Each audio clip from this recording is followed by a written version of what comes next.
तो अलंकार टॉपिक चल रहा था हमारा, और अलंकार टॉपिक में हम शब्द अलंकार पढ़ रहे थे। और शब्द अलंकार में आज का हमारा चौथा भेद है वक्रोक्ति अलंकार। यदि वक्रोक्ति अलंकार की बात की जाए तो सबसे पहले हम बात करते हैं शाब्दिक अर्थ। शाब्दिक अर्थ की बात की जाए तो यह दो शब्दों से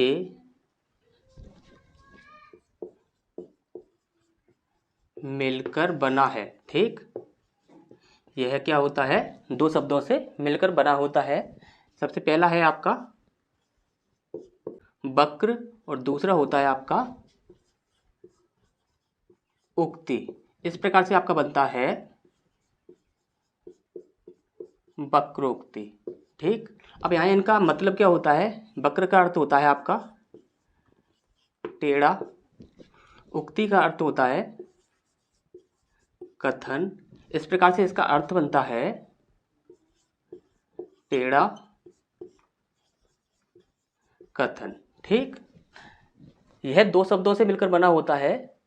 सबसे पहला वक्र, जिसका अर्थ होता है आपका टेढ़ा, उक्ति जिसका अर्थ होता है कथन। इस प्रकार से वक्रोक्ति का अर्थ होता है आपका टेढ़ा कथन।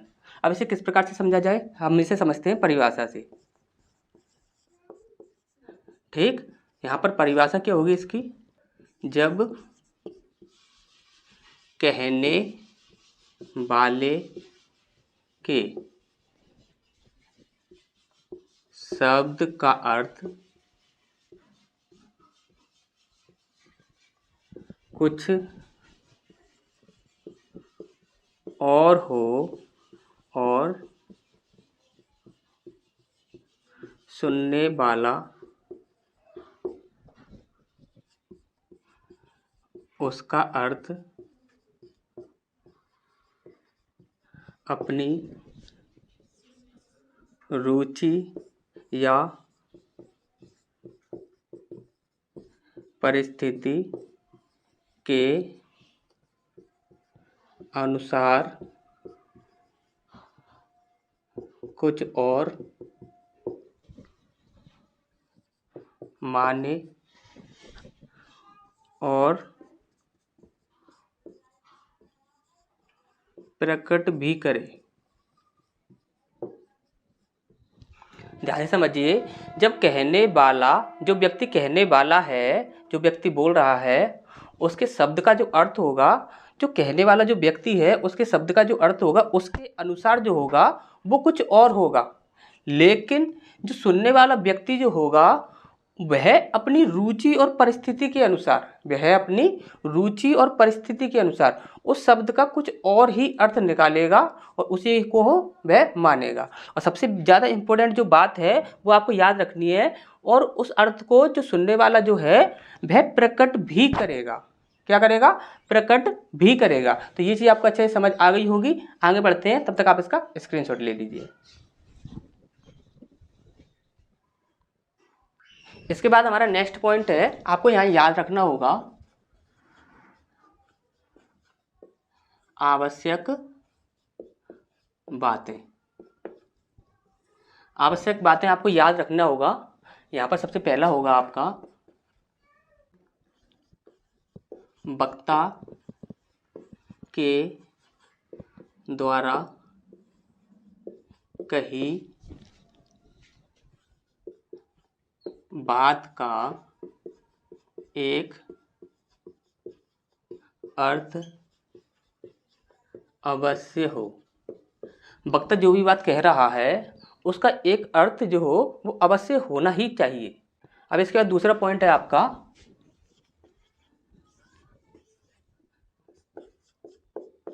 श्रोता उसका दूसरा अर्थ निकालकर उसे प्रकट करे। ठीक, आपको याद रखना है कि श्रोता जो होगा, देखिए वक्ता जो होगा उसके द्वारा जो कही गई बात होगी उसका एक अर्थ अवश्य होना चाहिए, लेकिन श्रोता जो होगा उसकी बात का जो होगा अर्थ दूसरा निकालेगा, यानी कि कहने वाले के अनुसार उसकी बात का जो अर्थ होगा वो अलग होगा। तो दूसरा जो सुनने वाला है वो क्या करेगा, उसकी बात का जो अर्थ निकालेगा वो अलग निकालेगा। ठीक, अब उसके बाद आपको एक बात और याद रखनी है कि निकाले गए अर्थ को वह प्रकट भी करना चाहिए। यदि जो श्रोता है, कहने वाले की जो बात है उसका एक दूसरा अर्थ निकाल रहा है और उसे प्रकट भी कर रहा है, तब वहाँ होता है आपका वक्रोक्ति अलंकार। ठीक, आपको ये दोनों पॉइंट अच्छे से याद रखने हैं। इसके बाद हम बात करते हैं प्रकार की। तो वक्रोक्ति अलंकार के यह दो प्रकार का होता है। ठीक, वक्रोक्ति अलंकार होता है, यह दो प्रकार का होता है। सबसे पहले की बात की जाए,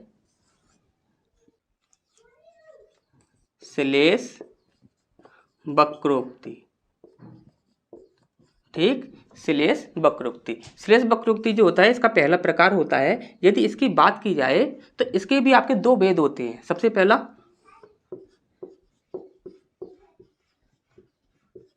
भंग पद श्लेष वक्रोक्ति। ठीक, और दूसरा होता है आपका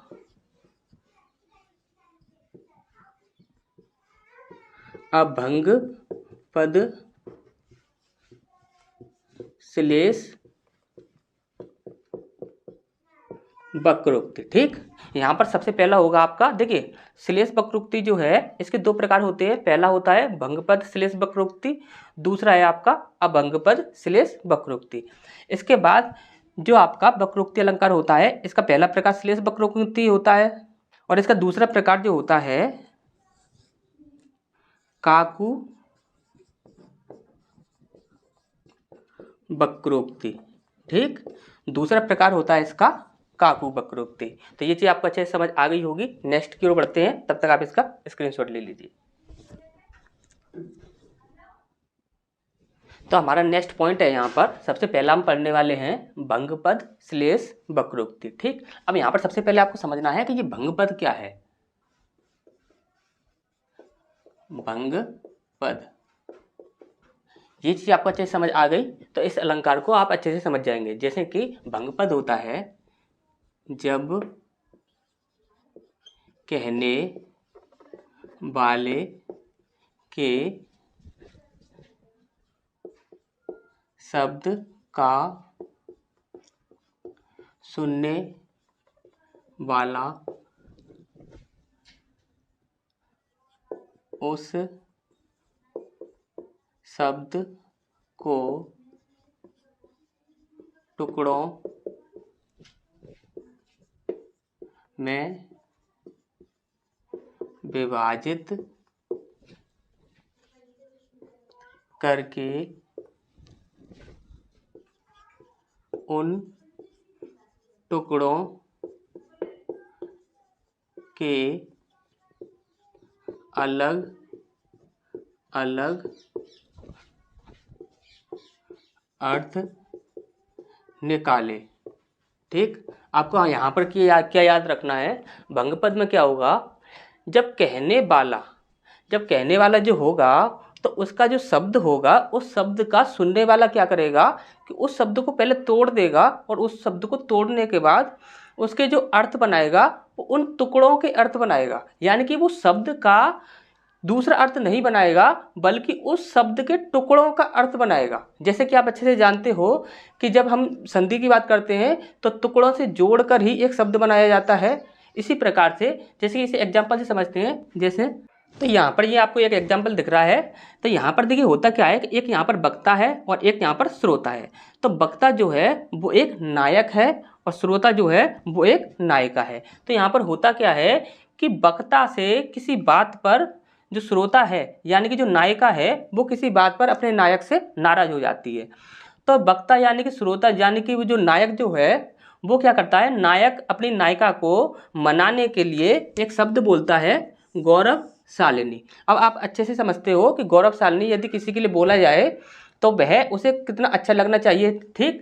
तो यहाँ पर उसे अच्छा लगने की जगह यहाँ पर क्या होता है कि उल्टा हो जाता है। यहाँ पर वो गौरवशालिनी जो शब्द है उसी को तोड़ तोड़ कर उसका अर्थ जो है वो बदल लेती है, अपने लिए वो कुछ और ही समझ लेती है। जैसे कि यहाँ पर देखिए, आप समझिए, सबसे पहला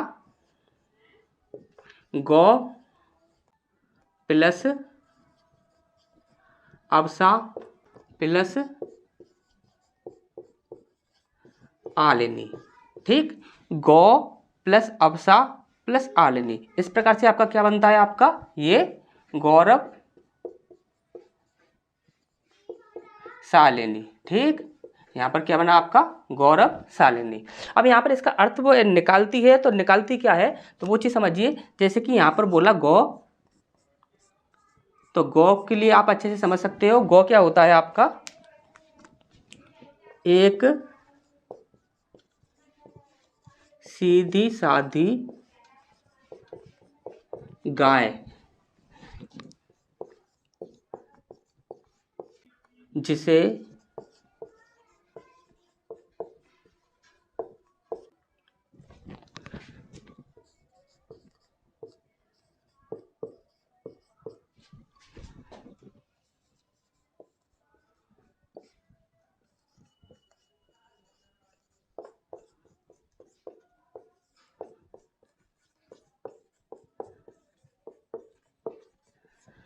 तो देखिए गौ का अर्थ क्या होता है, यहाँ पर गौ का अर्थ वो यहाँ पर क्या निकालती है, एक सीधी सादी गाय जिसे चुमकार कर जब चाहे उससे अपना मतलब गांठ लिया जाए, ठीक। इसके बाद दूसरा शब्द है आपका अबसा। तो अबसा का अर्थ यहाँ पर वो क्या निकालती है, लाचार, ठीक। तो अबसा का अर्थ यहाँ पर वो क्या निकालती है, लाचार, ठीक। इसके बाद है आपका आलनी। तो आलनी का अर्थ निकालती है यहाँ पर यूं ही मडराने वाली मधुपी, ठीक। आलनी का अर्थ होता है यूं ही मडराने वाली मधुपी, और अबसा का अर्थ होता है आपका लाचार, ठीक। और गौ का अर्थ होता है सीधी सादी गाय जिसे चुमकार कर जब चाहे उससे अपना मतलब गांठ लिया जाए। तो यहाँ पर आपने देखा होगा कि गौरवशालिनी शब्द जो बोला गया उसका अर्थ तो कुछ और ही था, लेकिन जो श्रोता है उसने उसका अर्थ जो है उस शब्द को तोड़कर, हमेशा ही याद रखेंगे कि जब कभी भंग पद की बात की जाएगी, आप अच्छे समझ सकते हो यहाँ पर भंग पद क्या है, जब पद को भंग कर दिया जाए तो वही तो आपका भंग पद बनेगा। तो यहाँ पर हमेशा ही याद रखोगे, जब कभी भी आपको जो भी पद दिखेगा काव्य में उसको यदि भंग किया जा रहा है, जैसे कि यहाँ पर ये भंग किया जा रहा है, पद को तोड़ा जा रहा है और तोड़कर उसका अर्थ निकाला जाएगा, तब वहाँ पर होगा आपका भंग पद, ठीक। तो ये चीज़ आपको अच्छे से समझ आ गई होगी। नेक्स्ट की ओर बढ़ते हैं, तब तक आप इसका स्क्रीनशॉट ले लीजिए।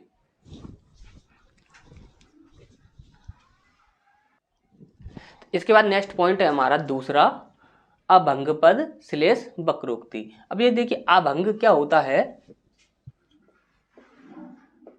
अभंग पद, देखिए आप अच्छे से समझ सकते हैं। यहाँ पर भंग का अर्थ क्या होता है, तोड़ना या बिगाड़ना।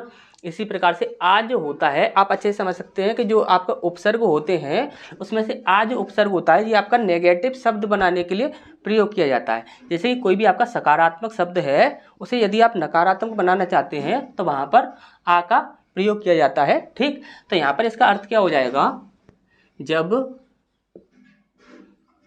कहने वाले के शब्द का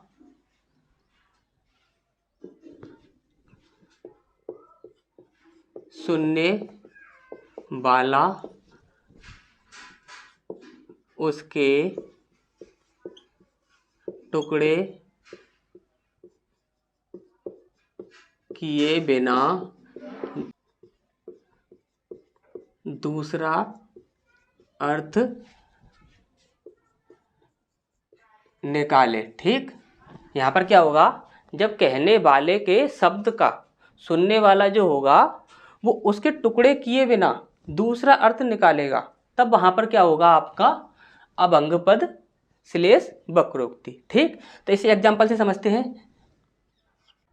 तो आपको ये एग्जाम्पल दिख रहे होंगे, जैसे कि यहाँ पर हमारे पास दो एग्जाम्पल हैं, इनसे समझते हैं अभंग पद को। जैसे कि यहाँ पर पहला एग्जाम्पल है, एक कबूतर देख हाथ में, पूछा कहाँ अपर है, उसने कहा अपर कैसा, वह उड़ गया सपर है।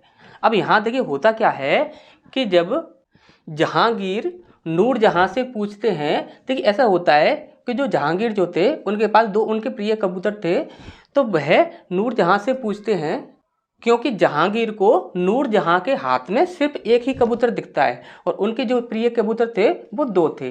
तो यहाँ पर क्या होता है, जहांगीर जो थे वो नूरजहां से पूछते हैं कि एक कबूतर देख हाथ में, यानी कि उनके हाथ में यदि एक कबूतर दिख रहा है तब वो उनसे पूछते हैं कि दूसरा कबूतर कहाँ है, यानी कि पूछा कहाँ अपर है।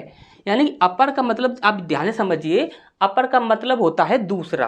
क्या होता है अपर? अपर का अर्थ होता है दूसरा।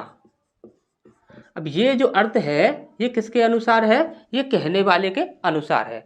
अब यहाँ पर क्या होता है कि जब नूरजहां जो होती हैं वो अपर का अर्थ क्या बताती हैं, यहाँ पर हमने आपको अभी बताया था, ये जो आ है ये क्या है, किसी भी शब्द को नेगेटिव बनाने के लिए एक उपसर्ग प्रयोग किया जाता है, ठीक।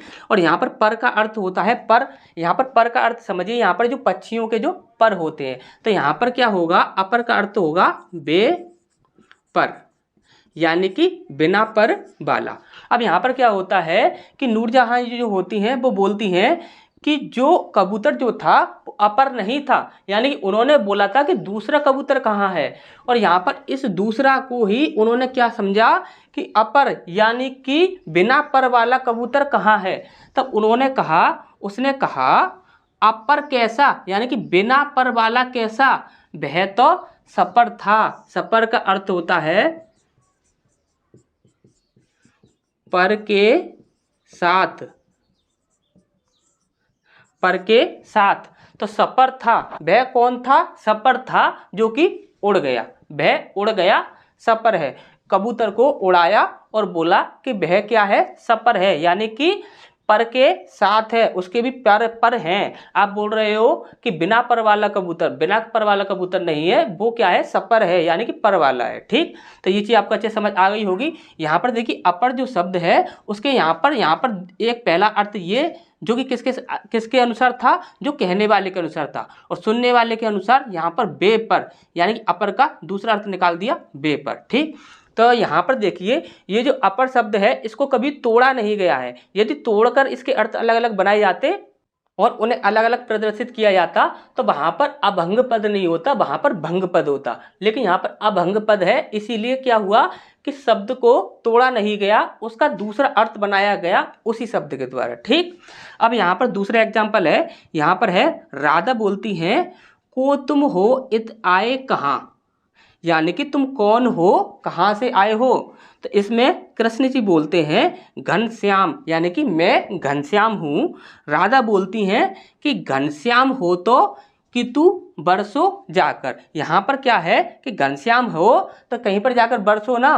तो यहाँ पर आप ध्यान से समझिए कि ये जो कृष्ण जी ने बोला घनश्याम, तो यहाँ पर देखिए वक्ता, वक्ता कौन है, श्री कृष्ण जी। तो श्री कृष्ण जी ने बोला घनश्याम, और घनश्याम का अर्थ क्या है, श्री कृष्ण, ठीक। यहां पर देखिए यदि वक्ता के अनुसार देखा जाए तो वक्ता के अनुसार घनश्याम का अर्थ क्या है, श्री कृष्ण। अब उसी प्रकार से यदि श्रोता के लिए बोला जाए, श्रोता, तो श्रोता कौन है, आपकी राधा जी हैं। तो श्रोता के अनुसार बोला जाए जैसे कि घनश्याम, ये आपका घनश्याम शब्द जो है इसका अर्थ उन्होंने क्या बनाया, काले बादल, ठीक। उन्होंने इसका अर्थ क्या निकाला, काले बादल। अब देखिए वक्ता के अनुसार जो अर्थ था वो क्या था, श्री कृष्ण। उन्होंने बोला कि मैं श्री कृष्ण हूँ, उन्होंने बोल दिया घनश्याम हूँ मैं, ठीक। तो घनश्याम का अर्थ होता है श्री कृष्ण। अब इसी प्रकार से जो सुनने वाला है उसने घनश्याम को तोड़ा नहीं, उस घनश्याम शब्द को ही दूसरा अर्थ दे दिया, क्या दे दिया, काले बादल, ठीक। जैसे कि राधा ने बोला तुम कौन हो, कहाँ से आए हो, तो कृष्ण जी ने बोला कि मैं घनश्याम हूँ। अब उन्होंने क्या बोला कि घनश्याम हो तो कहीं जाकर बरसो, यानी काले बादलों को उन्होंने क्या कहा, घनश्याम बताया। तो ये चीज़ आपको अच्छे से समझ आ गई होगी। नेक्स्ट की ओर बढ़ते हैं, तब तक आप इसका स्क्रीनशॉट ले लीजिए।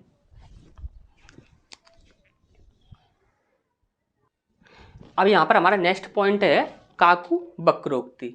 पहला भेद जो हमने पढ़ा था वो था आपका श्लेष वक्रोक्ति और दूसरा है आपका काकू वक्रोक्ति। ठीक, यहाँ पर देखिए काकू वक्रोक्ति में होता क्या है कि देखिए श्लेष वक्रोक्ति जो था उसमें हमने क्या किया था कि जो शब्द था वो कहने वाले के अनुसार उस शब्द का अर्थ कुछ और था, लेकिन सुनने वाला जो था उसके अनुसार उस शब्द का अर्थ कुछ और ही था। लेकिन यहाँ क्या होता है, जब कहने वाले के उच्चारण का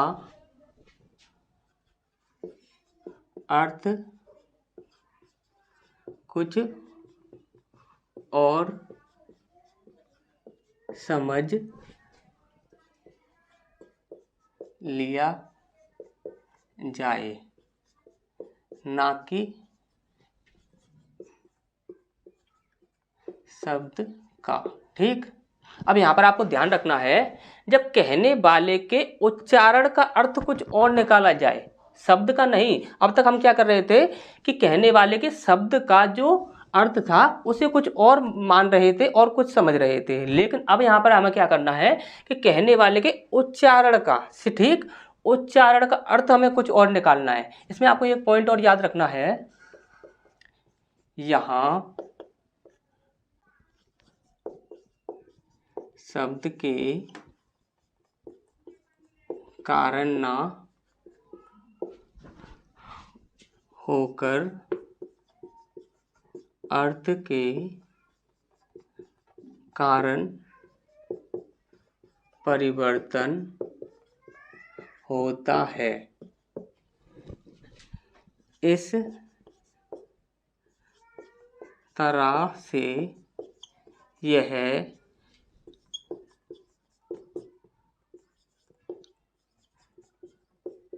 अर्थालंकार होना चाहिए।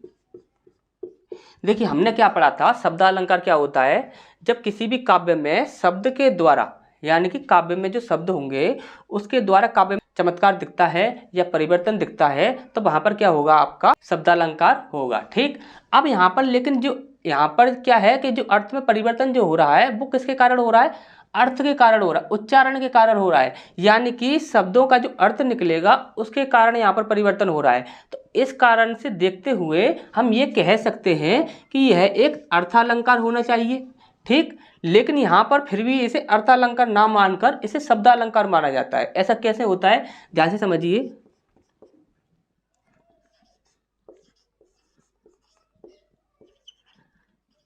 मम्मट ने इसे कथन शैली के कारण